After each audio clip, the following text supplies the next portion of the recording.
Kenapa? Kenapa? Tu pasal awak tahu tak, buruk tahu tak muka saya. Apa salah saya pula? Yelah, masa tu pandang sebesar gelak-gelak semua. Mana dia gelak? Alah, kalau tak gelak bawa pandang juga kan? Kan?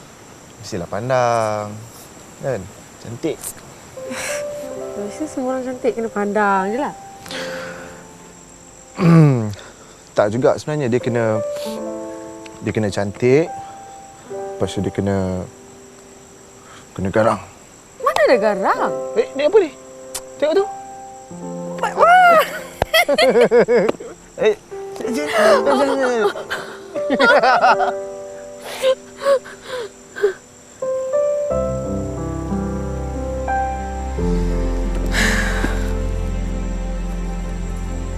Soraya. Sakit balik. Ya.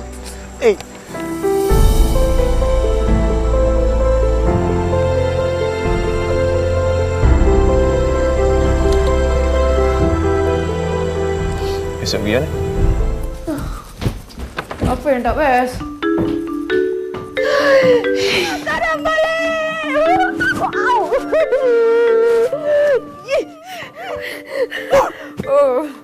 So, bila kau balik? Pagi tadi? Tadi? So, kau baru bangun lah ini? Hello, it's 3 o'clock. Kau baru bangun? So what? Biasa lah. Tak apa yang tak best? Tak. Sebab rindu. Oh, kau rindu aku Siapa lagi aku nak rindu? Kan, kau bukan ada boyfriend pun kan? Kan? Jom pergi makan, aku lapar. Tak payah, tu aku dah settle. Hello, pizza. Help, pizza. Help.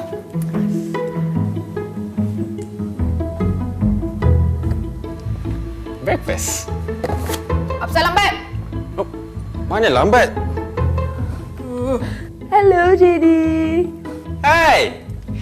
Kau apa cerita? Bawa dah sekali beg tu. Bag, what bag? Oh, ya. Tak apalah, dekat.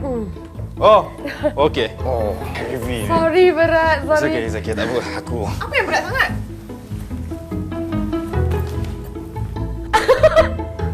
Boleh je. Kau tahu tak daripada tadi aku tengok kau ni macam lain macam? Kan jadi kan? Kan? Lain kan? Lain. Ya. See? Mana ada, biasa je.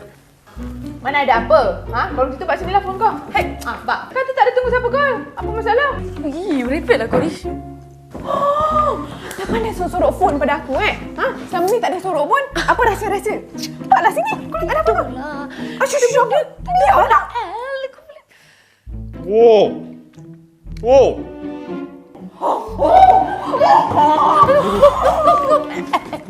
Okey. Kejap. Siapa ni? It's just this guy I met. Random, jumpa. Tu je no big deal. No big deal? Ni semua no big deal? Baik kau cerita kat aku sekarang. Kalau tidak aku tak bagi phone kau ni. Kamera. Khalil. Lebih Khalil, okey? And? Kita orang travel sama-sama. Tu je. Kebetulan.